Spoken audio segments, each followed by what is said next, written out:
personas que me ayudan a sobrevivir. Te lo digo, no lo tengo previsto esto.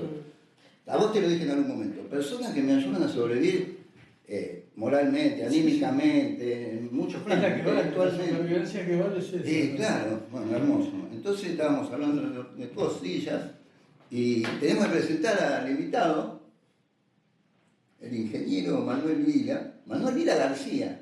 Agregátelo el otro, está Me bueno. lo tuve que agregar porque estas redes Ese segundo sociales, apellido. había muchos Manuel Vila. Ah, por eso. Y había algunos Manuel Vila García también, o sea, uno buscado en España que por suerte me mandaron una notificación en algún momento porque pensaron que era ese delincuente que se había venido a la Argentina. Te juro que pasa, Voy eso a es un aclarar problema, los eso es datos. un riesgo de las redes, amigos, devotos de las redes. Les habla alguien del siglo XX que tiene algunas cosas con las redes. Sí, hay un Claudio Sáez que es un estafador en Perú, creo. Y yo lo vi. ¿Quién no se busca? Uno se busca siempre, ¿no? Hay que tener mucho cuidado con ese tema. Sí, igual ya está, sí, más que cuidado hay que rezar. O sea, había otro estafador aparte de... Escúchame, vamos a hablar un carácter un poco más. Estamos en una institución comercial, sí, sería desde ya. 50 años cumple Antonio. 59 de Antonio, este año. Entonces, Claudia de Antonio, ¿no? Un placer de conocerte, Claudia. Que facilita, permite y favorece estas cuestiones culturales, misteriosas y mágicas, en esta época, mágicas quise decir, física, que estamos acá físicamente, nos encontramos a través de las redes, por supuesto, ya viste el mundo de la televisión es otra cosa. Entonces, te tenemos que presentar Manuel Vila, ingeniero Manuel Vila. Tenés un rodaje muy interesante, me interesa, vos mismo, vos escribís y la verdad me sorprendió, pues te leí, sabés que soy lector muy exigente, no, por lo menos alguien, viste, no me cae todo bien. Sí, es difícil quedarse con Manuel Vila, pero bueno. Muy bien, y digo, pues aparte en tu relato aparece, ¿vos sentís que sos escritor o lo utilizás el lenguaje escritural para tus investigaciones? Vos sos un investigador, básicamente. A ver, escribo como siento y como me expreso. Si vos lo leíste, te das cuenta que se lee rápido y es como si estuviera contándolo verbalmente. Pero tenés un giro poético, digo, tenés algo de... No, bueno, he escrito poesías, pero de cualquier manera, en relatos, primero no hay ficción. O sea, todo lo que cuento acá es lo que me tocó vivir en cada momento. Por ahí, la interpretación subjetiva de un hecho determinado hace que por ahí uno lo agrande o lo achique, pero me ajusto a la realidad. Y trato de contarlo como para que el que está del otro lado de la lectura lo interprete de la manera más fácil posible. O sea, no me gusta ese escribir revesado que utilizan algunos, que hace que lo entienda solamente el que lo escribió. Contanos, Manuel, para que yo sé quién sos y tu trayectoria, y la valoro además. Y tenemos grandes afinidades como la parte atlética y deportiva, que ahora estamos. Esa es una gran afinidad, no es poca cosa, porque mantenemos eso todavía. Sí. Contá esa parte tuya, bueno, de atleta destacado. Empecé como atleta a los 20 años, empecé tarde, para velocistas empecé tarde, pero a los 22, en 400 metros le gané a Juan Dielja, que en ese momento, dos veces tapa del gráfico, ¿no? 3 veces olímpico. Y me gustó eso que decía, y con un dato de falso, y Pumán. Sí, dejaba el cigarrillo en los tacos de partida y cuando terminaba la carrera lo iba a buscar, cosa que lo recuerda la mayoría de los que fueron compañeros de competencia.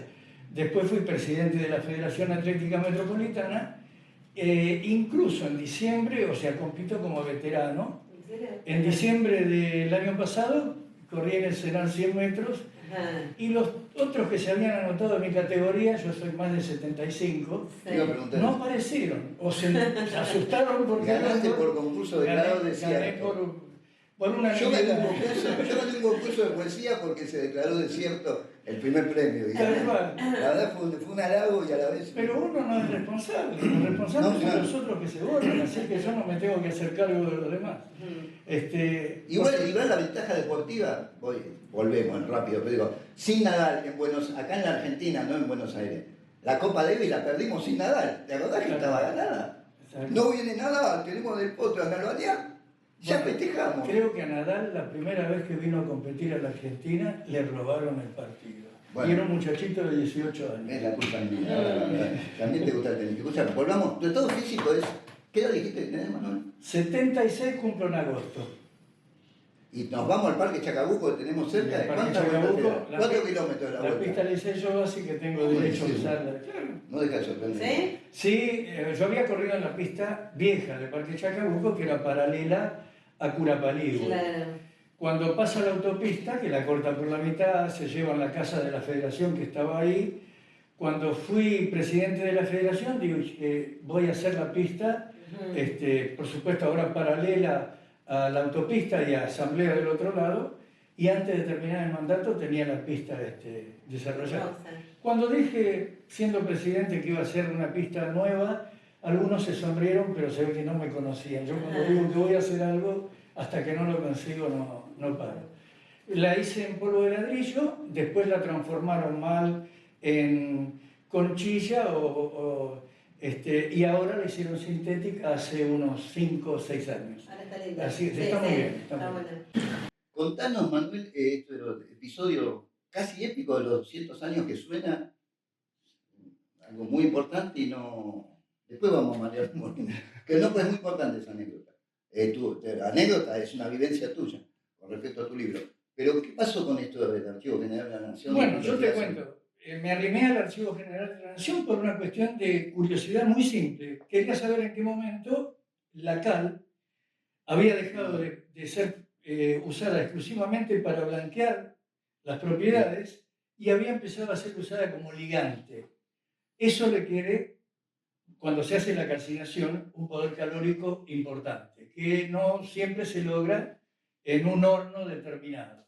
Bueno, ahí pude, estoy hablando de 1974, yo me recibí, automáticamente fui al archivo. El hecho de entrar en contacto con textos firmados por Manuel Belgrano González, porque era la firma de él, me acercó muchísimo a la historia. Y ahí empecé a investigar historia edilicia de Buenos Aires, sobre todo el periodo colonial. Del adobe al hormigón. Bueno, fue ahí fue donde con un trabajo completo, que en algún momento se había enterado alguien del diario de mayor tirada, digamos, me dijeron, no lo podemos publicar entero, pero si usted se anima a hacer notas sobre temas particulares, y ahí salió toda una serie que se llamó Del adobe al hormigón, 36 notas en el diario Clarín. No creo que eso traiga algún inconveniente en citarlo. Que en aquel momento el suplemento de arquitectura salía en el centro del diario, después empezó a salir en forma independiente, y entre lo que ya había trabajado y esa obligación de publicar, lo que fui notando que faltaban un montón de planos en el archivo. Hay una publicación de 1901 de Tolar, que dice los planos más antiguos de Buenos Aires, de la cual yo revisé todo el listado y faltaban el 40% de esos planos, cómo habían desaparecido. Entonces me puse a documentar todos los planos que existían antes que volvieran a desaparecer. Acentuamos que estás hablando del Archivo General de la Nación. Archivo General de la Nación. De testimonios de la Archivo Nación. General de la Nación. Que los chicos pobrecitos me miraban porque eran unas máquinas gigantescas que se usaban para fotocopiar y había que hacer parcialmente cada pedazo de plano. Cuando yo entraba, huían todos. O sea. Bueno, lo cierto es que ahí pude completar la colección de planos que estaban en el archivo, pero noté que faltaban muchos, sobre todo vinculados con la parte de fortificaciones, que empezó a ser un tema de mi interés cuando hice la historia de la construcción del fuerte de Buenos Aires. Y fundamentalmente lo que noté, que la desaparición se había producido entre 1805 y 1810, porque había un personaje, José García Martínez de Cáceres, que entre 1795 y 1798 se había ocupado de generar ese archivo de lo que fue el Real Cuerpo de Ingenieros de España en Indias. Toda esa documentación había desaparecido. Entonces, buscarla era casi imposible, porque si se la habían llevado a casas particulares era es muy difícil hacer un trabajo de investigador y ir a pedirlo.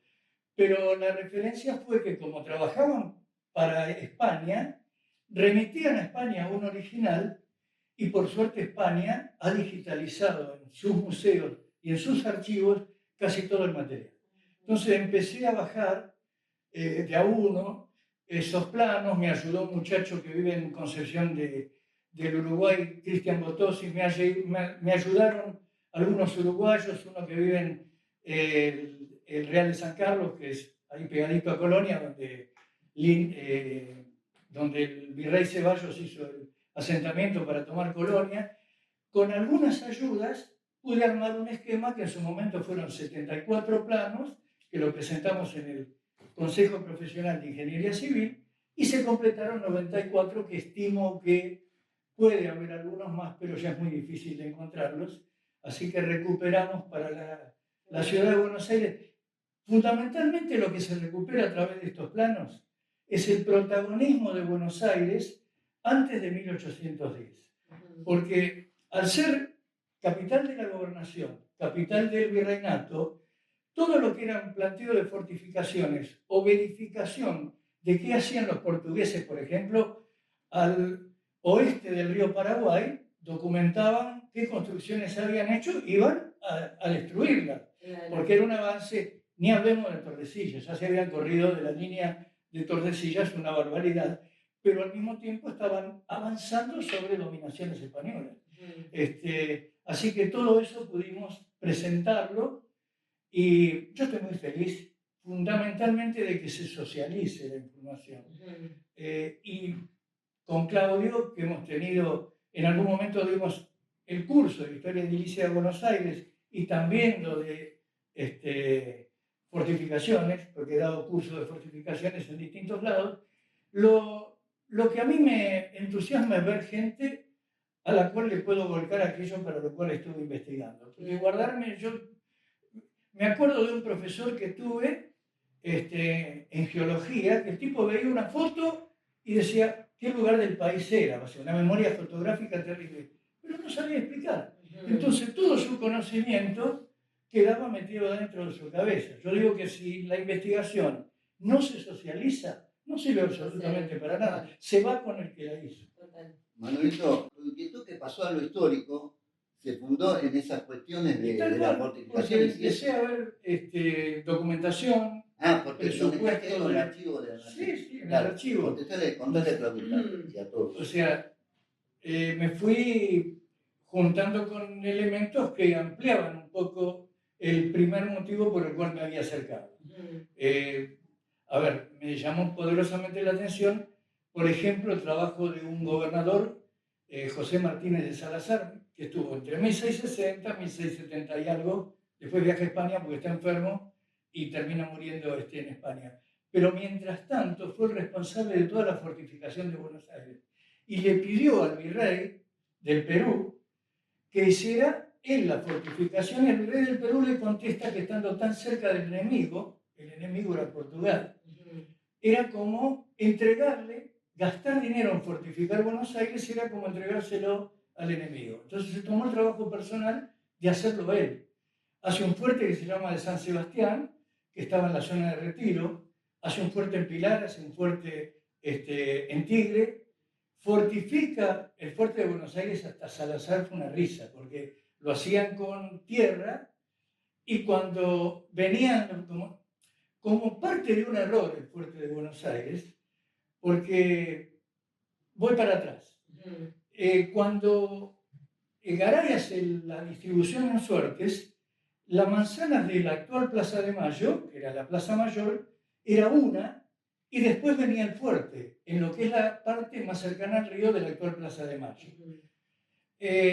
¿Por qué él había ignorado el adelantado? El adelantado estaba preso en Perú, porque la hija de Ortiz de Zárate, el adelantado era por 2 generaciones. Como la hija de Ortiz de Zárate no se había casado con el candidato que el rey del Perú tenía, lo metió preso. Entonces Garay dijo, si está preso el adelantado no tengo que dejarle lugar. Pero el adelantado salió y vino. Entonces le tuvo que dejar esa manzana sur, una parte para el adelantado que nunca la usó y la otra para una orden que estaba creciendo que era la de los jesuitas en la primera ubicación. Y el fuerte fue a parar a la barranca, con lo cual ese fuerte nunca tuvo utilidad para poder responder hacia el lado de tierra. Sí, hacia el lado del río, pero hacia el lado de tierra las torres de las iglesias eran más altas que el disparo de los cañones. Por eso los ingleses, primera y segunda invasión, entran por Quilmes y vienen directamente por tierra. Sabían que por ahí no había ninguna respuesta del fuerte. Ese fuerte, además, con cada lluvia se derrumbaban los baluartes del lado del río, porque directamente el agua, si ustedes miran cómo se abre Rivadavia, cómo se abre Hipólito Yrigoyen, eran las dos bajadas al río, de ahí salían las barcazas. Y por supuesto, el agua de lluvia se llevaba puestos todos los baluartes. Él trae piedra de Martín García y hace toda la construcción como corresponde del fuerte. La primera, después ya en 1701 viene el ingeniero Bermúdez y en 1712 viene Petrarca, que había fortificado Montevideo y fortifica Buenos Aires, ya dentro del periodo del Real Cuerpo de Ingenieros de España en Indias, que se crea en 1711. Y bueno, a partir de ahí se me fueron abriendo solos los caminos de investigación, porque iba viendo documentación que no me imaginaba que podía encontrar y fui siguiendo esa línea.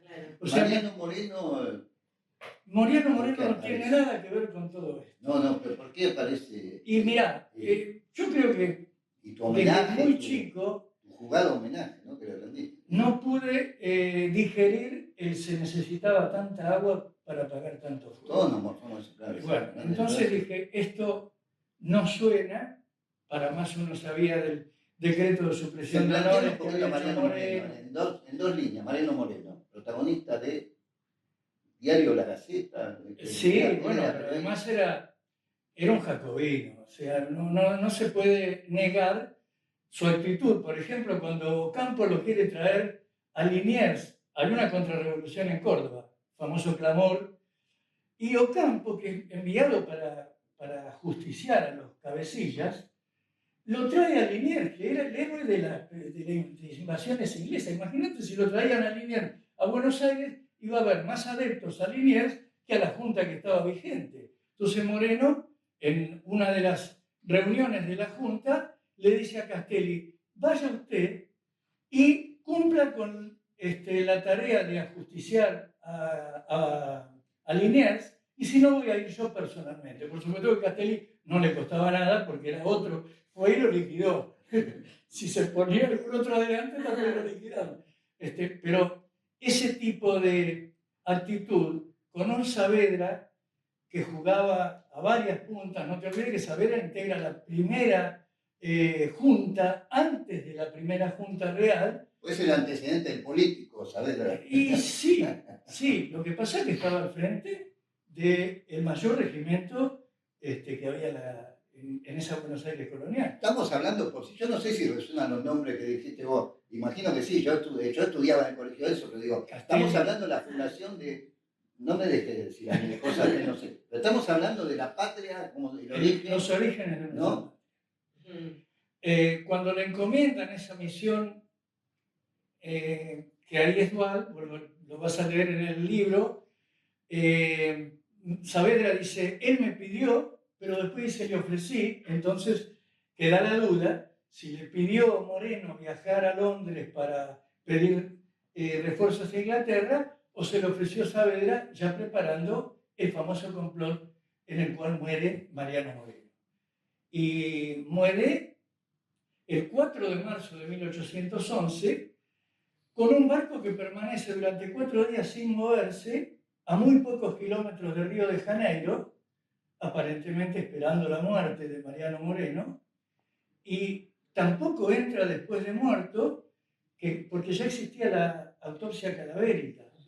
Y además lo arrojan al mar rápidamente a las 5 de la tarde, que fue el momento en que nosotros recreamos el tema, pero fuimos con la bandera argentina, envuelto en la bandera de Inglaterra, el que le suministra el emético con el cual él se da por muerto. Mariano Moreno, su hermano termina los estudios de medicina, pero él tenía algún conocimiento cuando se entera lo que le dio el capitán del barco, se da por muerto y le da una serie de instrucciones al hermano y a Tomás Guido en la continuidad del viaje.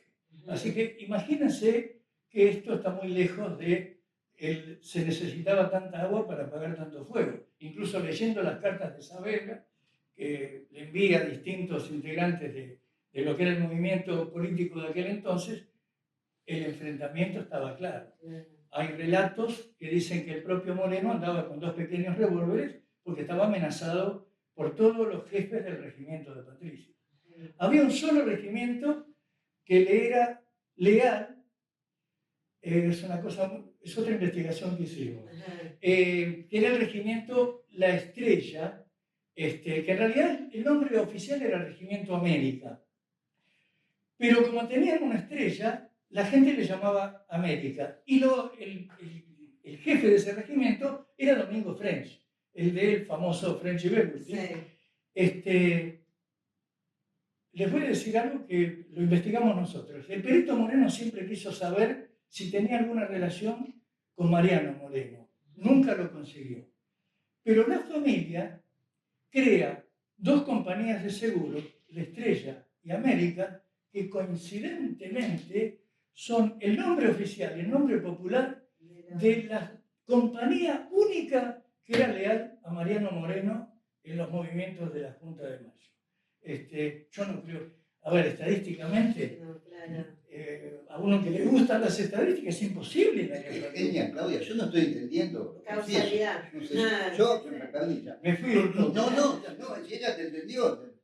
No, te entendió. Digo, hay una parte que ya me perdí con esto del Perito Moreno. Claro, yo me quedo pensando que el Perito Moreno era un tipo, más allá de que Glaciar y todo eso. Digo, estas cosas son interesantes, porque hay gente muy joven que la verdad cree que, no sé, que Avellaneda es una calle porque de Avellana, qué sé yo, quiero decir, no sé. Era un tipo que además fue todas las calles vecino de mi barrio, que tenía su quinta, que era del padre, en el lugar donde está el Instituto Bernasconi y la Maternidad Sagrada. Esa era la quinta de los Morenos.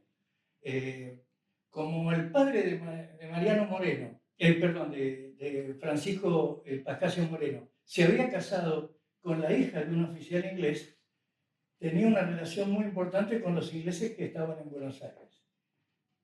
Daniel Gowland era el que encabezaba ese grupo. Él lo nombra presidente del Banco de la Provincia de Buenos Aires. O sea, vos como bancario... Y después puso la agencia de publicidad, Gowland y Asociados. Escúchame, vamos al homenaje tuyo. Bueno, eso, no podemos perdernos. Esto fue, a ver, el hecho de haberlo arrojado con la envuelta en la bandera... Quiero decir algo, fue mi primer desazón, mi primer gran desilusión del mundo de la cultura, que yo tenía serias expectativas de que lo cultural, lo educativo, la formación ayudaba a las personas y a la sociedad a mejorar. Y lo que vos contaste, devastador a nivel simbólico, lo que generó él y... Contra. Bueno, se estaban cumpliendo 190 años. Mariano Moreno había sido arrojado al mar a las 5 de la tarde del 4 de marzo de 1811 y el 4 de marzo del 2001 queríamos hacer un homenaje arrojando una palma con la bandera argentina. Y si bien fue creada en 1813, o sea, en el 12, perdón, después de la muerte, pero como poniéndole en valor, y bueno, lo estuvimos programando, hablamos hasta con gente de la Armada, a ver si se podía hacer una representación oficial. No tuvimos respuestas. Me acompañó la vicepresidente del Foro de la Memoria, que yo encabezaba, que era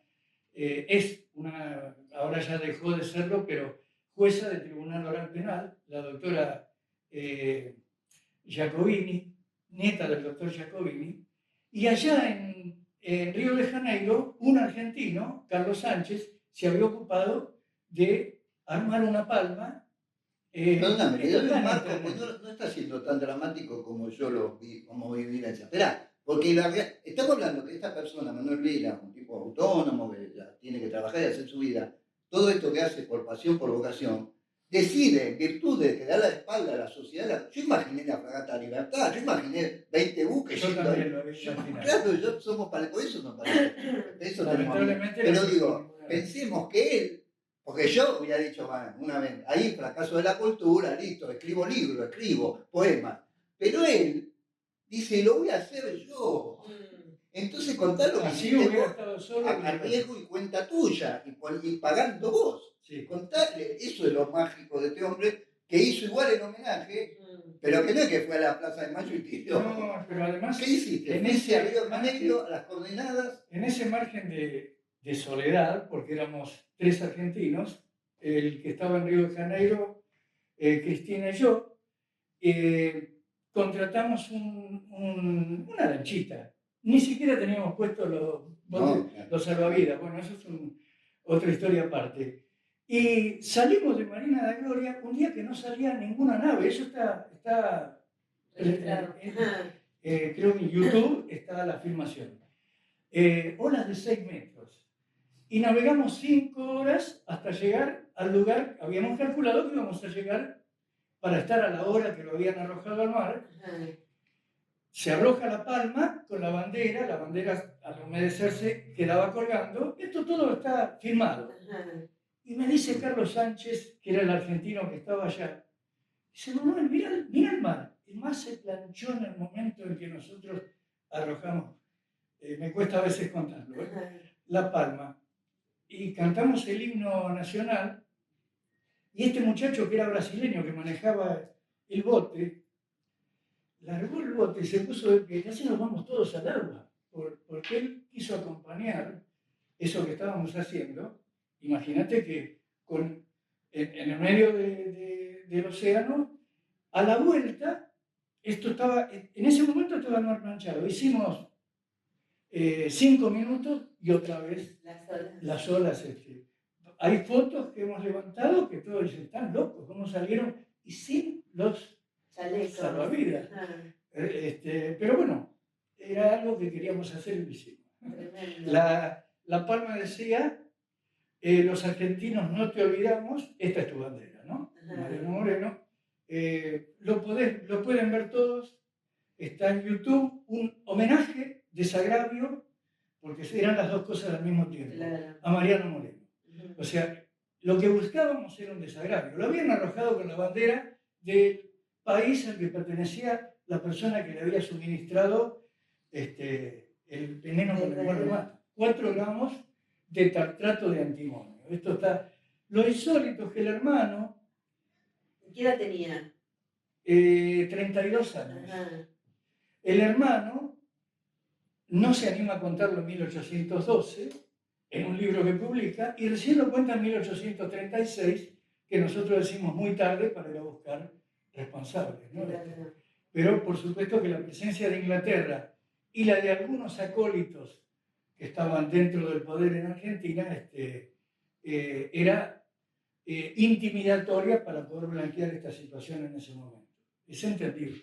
Lo único que tanto Tomás Guido como Manuel Moreno después tuvieron cargos importantes a partir de este hecho, ¿no? Manuel, tu actualidad, después de todo, poquísimo, la verdad, muy reducido quedó todo lo que hiciste vos, ¿no? En tantos años, tantas epopeyas, digamos. Pero actualmente, donde yo te fui a visitar, en la casa de Elena, La Casona. Contanos qué pasa ahí. ¿Es un centro cultural? Bueno, te digo un poco cómo se produjo esto, ¿no? Porque yo había creado el Foro de la Memoria de Patricios y había un amigo mucho mayor que yo, Pedro Juliet, que tenía una especie de museo en su casa sobre Pompeya. Entonces lo hinchaba permanentemente para que creara el Foro de la Memoria de Pompeya. Y otro señor, don Horacio Randazzo, que también tenía fotografías, dijo, ustedes tienen un material que lo tiene que conocer la gente, ¿no? Pedro lo tenía en el fondo de su casa. Bueno, conseguimos que en un lugar que había sido en su momento Club de Leones de Pompeya, y ya habían fallecido prácticamente todos, quedaba solamente uno de los integrantes, que era don Horacio, se integrara el Foro de la Memoria de Pompeya. Pero Pedro Juliet, que era el presidente, falleció antes de entrar. Y eso quedó durante mucho tiempo en condiciones de abandono. Y la hija de Pedro, hará unos 2 años, nos dijo, yo no lo puedo seguir sosteniendo si ustedes me dan una mano, y con otro amigo que tenía una radio enfrente, es muy difícil a veces encarar un desafío a los 73, 74 años, ¿no? Porque yo ya a lo largo de mi vida encaré unos cuantos, pero me pareció que era recuperar algo que habíamos perdido. Me está costando Sí. todo lo que estoy contando, ¿no? Pero, y bueno, nos lanzamos a hacerlo. Te está costando emocionalmente. Emocionalmente, sí, claro. Te veo, te emocionaste dos veces.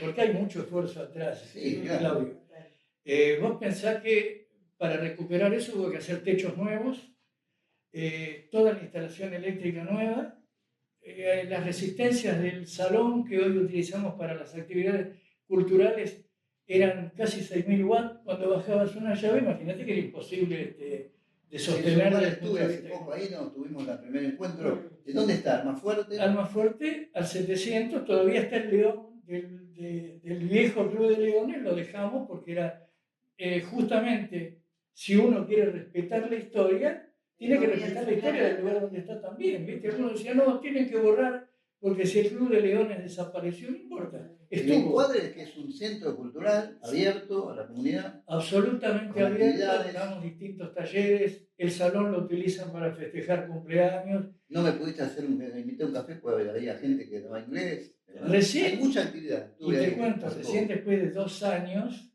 estamos cubriendo los gastos con los talleres que tienen un arancel, por supuesto, un arancel popular. Está justo en el límite entre Patricios y Pompeya, que son 2 barrios, no es Retiro, Palermo, o sea... Contanos, antes que me olvide de preguntarte, que es muy interesante esto.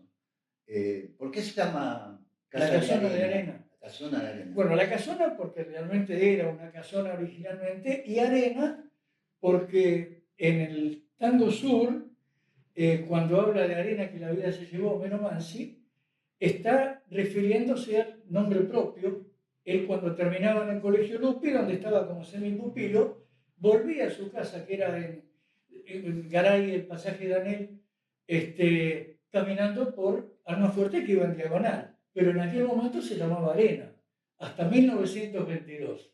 Cuando él hace el tango, que es allá por el 48, ya tiene la denominación de Almafuerte, con lo cual Arena solo estaba en sus recuerdos. Por eso pone Arena que la vida se llevó. Esto además lo ratificamos. Yo tuve una buena relación con Acho Mansi, el hijo, y él encontró una guía comercial hecha por el padre allá por el 48, donde hacía las citas de los distintos espacios que citan Mano Blanca, Barrio del Tango y Sur.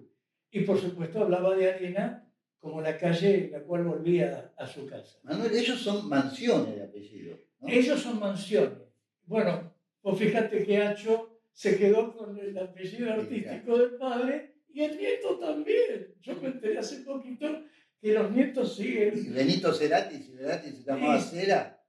No es el único caso, No, claro, está muy bien. Hay muchos que le dan el nombre artístico. Y lo mismo que lo del segundo apellido. Peralta Ramos, Pereira Hora. Mandamos un beso a Eugenia. Yo no sé, mi mamá me decía usá, pero a ver si. Vos podés usar el de tu madre. Mi ingenua ignorancia. Pero el de tu bisabuela. Espera, no, pero digo, yo, el nombre materno es Claudio Sáenz Martínez. Mi mamá decía, usá los dos. Pero no es que hay que usar los dos. ¿No? Los españoles usan los dos. Bueno, pero digo, la gente de estirpe que tiene dos, que tiene el doble apellido. Por ejemplo, mi amigo Duranión y Bedia, que estuve hablando alguna vez. Escucha, se lo ponen. Si se juntó un nombre Sáenz con una señora Valiente, el hijo era Sáenz Valiente, pero sí, los nietos no, y los bisnietos tampoco. Escuchen qué hermoso esto. No, digamos, bueno, después hablamos fuera. Decime qué actividades están haciendo. Bueno, tango, hay 2 talleres, folclore, filete. Yo tuve 30 años a Luis Sors en el Foro de la Memoria de Patricios, que lo tenían Caseros 2949, antes de mudarme, porque además tuve que dejar uno para ir a El Carrera del Otro. Aclaremos todo. Lo que el filete no es la hamburguesa, no es el churrasco. El filete es una práctica artística. Un ornato, estoy usando las palabras de Luisito Sors. Es un ornato que a veces acompaña pinturas, pero que originalmente acompañaba letreros. Los fileteadores originales no filetero, porque Luisito cuando escuchaba hablar de filetero, lo sacaba urgente de la sala. Como las coristas y las Claro, coreógrafas. dice, fileteros eran los que andan a caballo, decía. Esa Bueno, cosa. los fileteadores hacían ornamento en los carros y después en los colectivos, hasta que lo prohibieron. Hay un error, está publicado que la prohibición fue en el 75, no, la prohibición fue en el 68, con la Comisión de Asesoramiento Legislativo. Que prohibieron el filete. Prohibieron el filete en los colectivos porque decían Ah. que confundía a la gente la presencia del filete, que era una caracterización de Buenos Aires. Por suerte, a Luis en el 2011 lo nombran artífice del patrimonio urbano y en el 2014 lo molestamos bastante a Hernán Lombardi, que era el ministro de Cultura, para que promoviera que el filete fuera patrimonio de la humanidad, el filete porteño. Y hoy, en el 2015 se lo designó, hoy está en la misma situación que el tango. Los dos patrimonios intangibles de la humanidad de Buenos Aires o de Argentina son el tango y el filete porteño. Ahora incorporaron el chamamé. Pero en aquel momento hubo fileteadores Yo maravillosos. te quiero comprometer así en cámara, pero digo, vos hablás seguramente.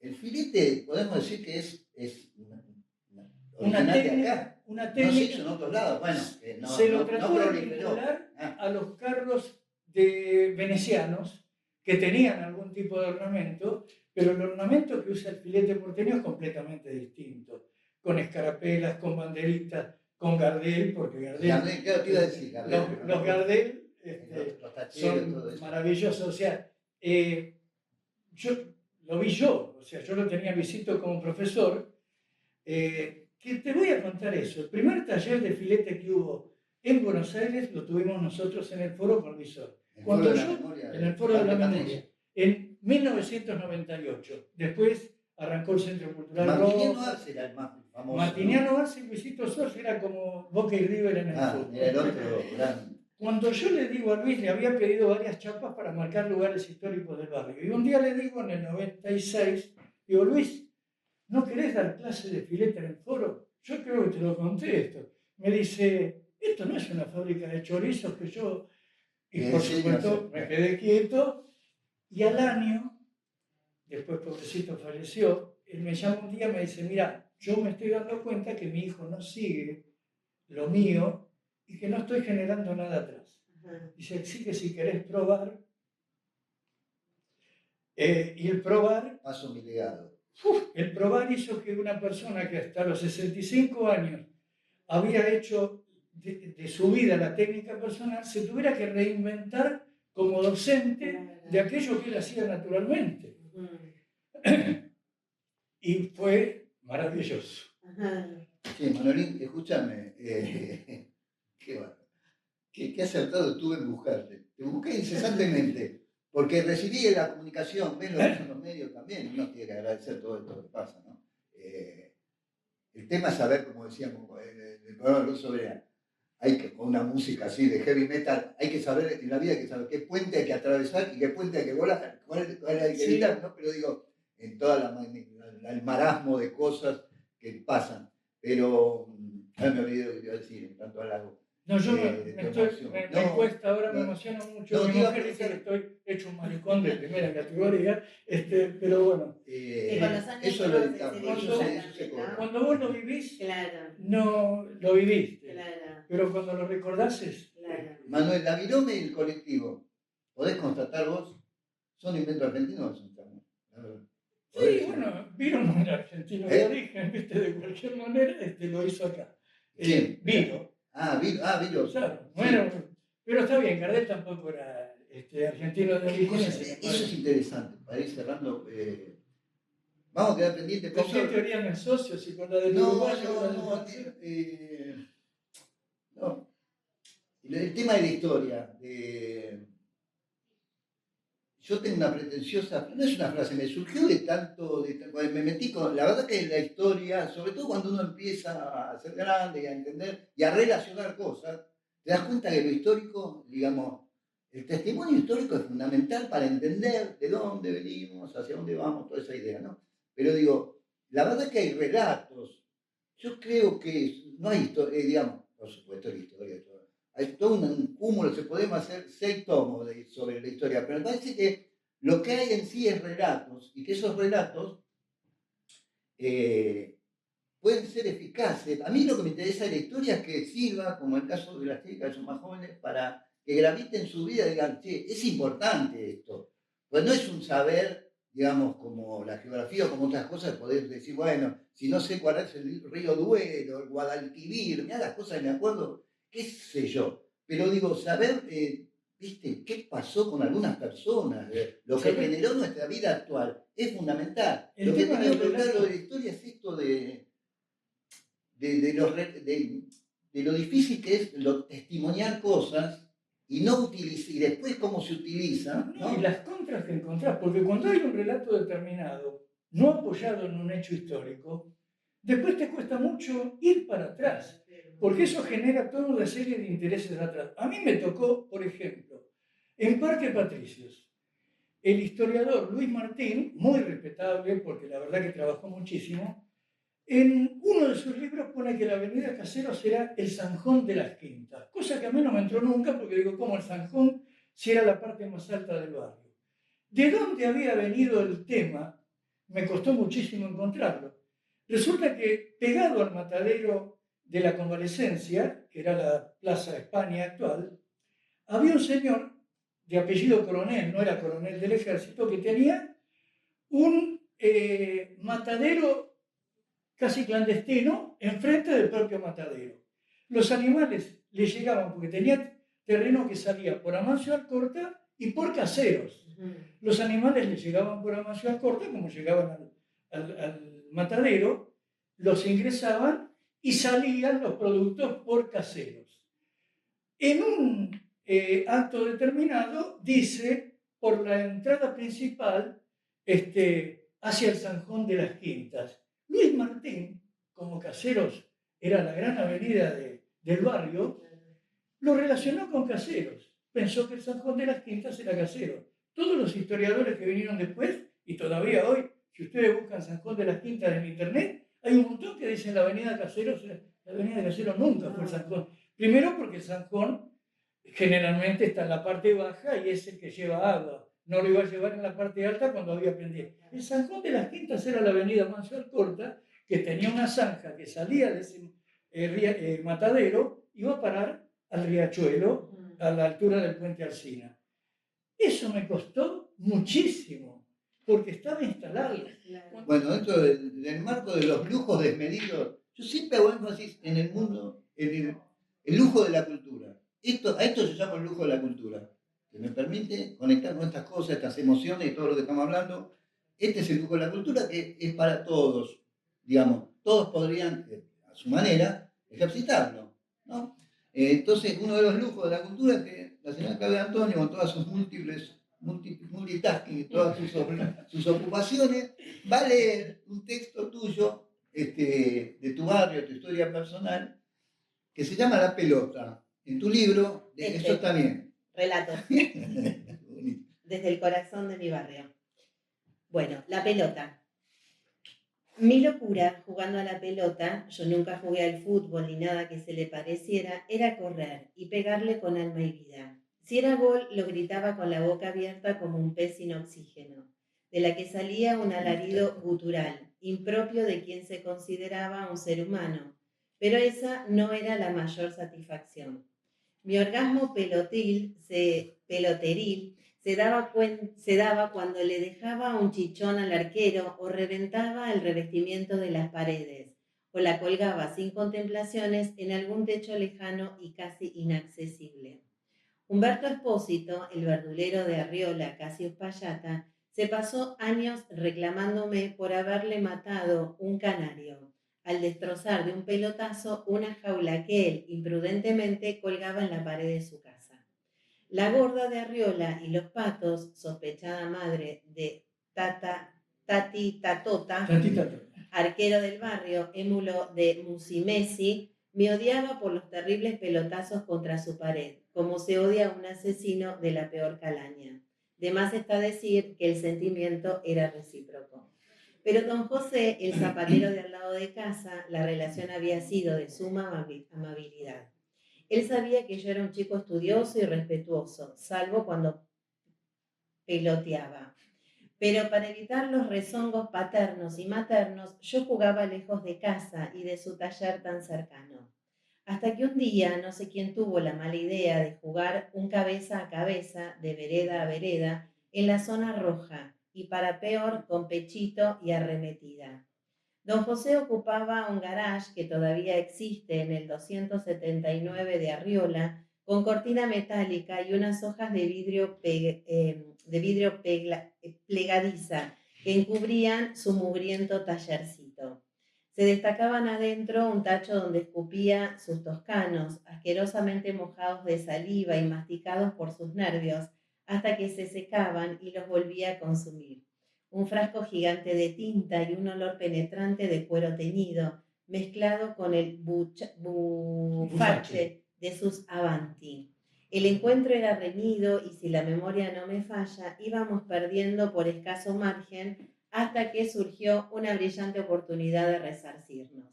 El negrito Pinky Carrizo, que en paz descanse, quiso bajar con el pecho de un cabezazo de mi compañero, que creo que era el patón Danielito Fernández, y la pelota le rebotó, quedando a mi disposición para un fusilamiento sin contemplaciones.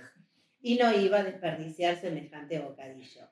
La pelota, impulsada con la mayor de mis fuerzas, aplicada en la raquítica pierna derecha, la izquierda solo la usaba para apoyarme, ingresó al taller como un bólido celestial, y después de un ruido misterioso se hizo un silencio, todavía más misterioso. Nadie entraba y salía del tallercito, hasta que por la pendiente, que alguna vez ayudara a salir algún vehículo, empezó a correr un hilo de tinta. El hilo se fue transformando en un tsunami de color negro y todos ya imaginábamos lo peor, pero la pelota había quedado adentro. Como la pelota no era mía y el que la colgaba debía hacerse cargo de recuperarla, pasados unos segundos y esquivando el inoportuno arroyo que se había formado, ingresé al local para pedirle a don José su devolución. Allí observé uno de los espectáculos más trágicos que un niño puede percibir. José, ya el don se había perdido, con sus ojos desorbitados, estaba degollando con la trincheta la pulpo, que unos segundos antes el azar le había entregado, y al instante salía a correrme con esa puntiaguda y cortante herramienta sin reparar en mi condición de niño, ni en las huellas negras que dejaba a su paso. Recién a mitad de cuadra el hombre comprendió que sus esfuerzos no se verían recompensados, porque yo ya le llevaba una notoria ventaja, y entre puteadas masculladas y otras vociferadas, abandonó el evidente intento de homicidio. Pasó mucho tiempo sin que el antes agradable zapatero abandonara su perfil asesino, pero un día sonrió, y sin entrar al local me animé a hablarle en la vereda, brindándole mis excusas, que no borraban ni el hecho ni la tinta que creo todavía se nota en la vereda. No tardó mucho en desaparecer del barrio y nunca supimos si su partida había sido provisoria o definitiva, porque ya era un hombre muy entrado en años, y si el lamentable suceso había motivado la aceleración de esa partida, cualquiera fuera el destino.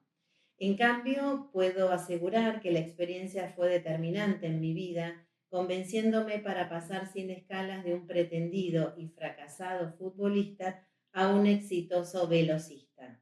Y aunque contada en tono de broma, la historia es absolutamente real, al igual que los personajes. Manuel Vila, 2017. Bueno, hermoso.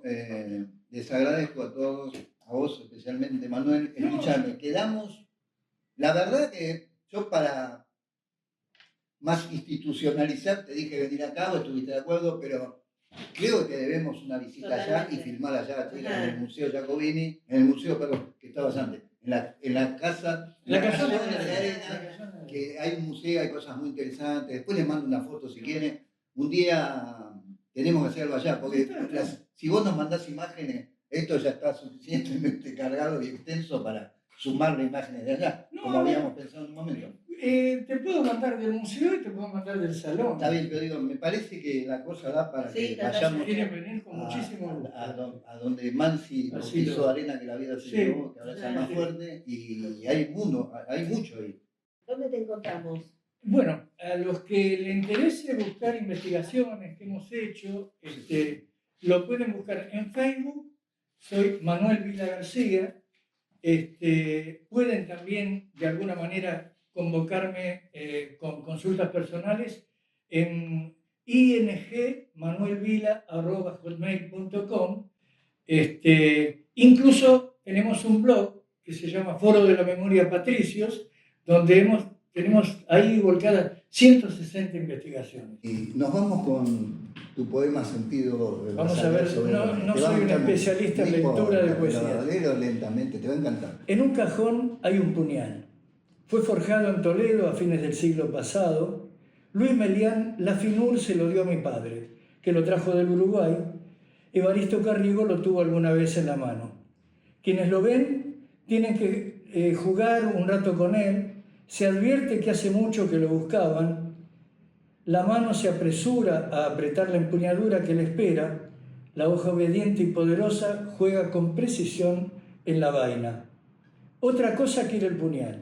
Es más que una estructura hecha de metales. Los hombres lo pensaron y lo formaron para un fin muy preciso. Es de algún modo eterno. El puñal que anoche mató a un hombre en Tacuarembó y los puñales que mataron a César. Quiere matar, quiere derramar brusca sangre. En un cajón del escritorio, entre borradores y cartas, interminablemente sueña, el puñal su sencillo sueño de tigre. Y la mano se anima cuando lo rige, porque el metal se anima. El metal que presiente en cada contacto al homicida para quien lo crearon los hombres. A veces me da lástima, tanta dureza, tanta fe, tan impasible o inocente soberbia, y los años pasan inútiles. Jorge Rivera. Gracias, Manuel. Gracias. Gracias por Gracias a compartir todas estas ustedes. cosas. Gracias.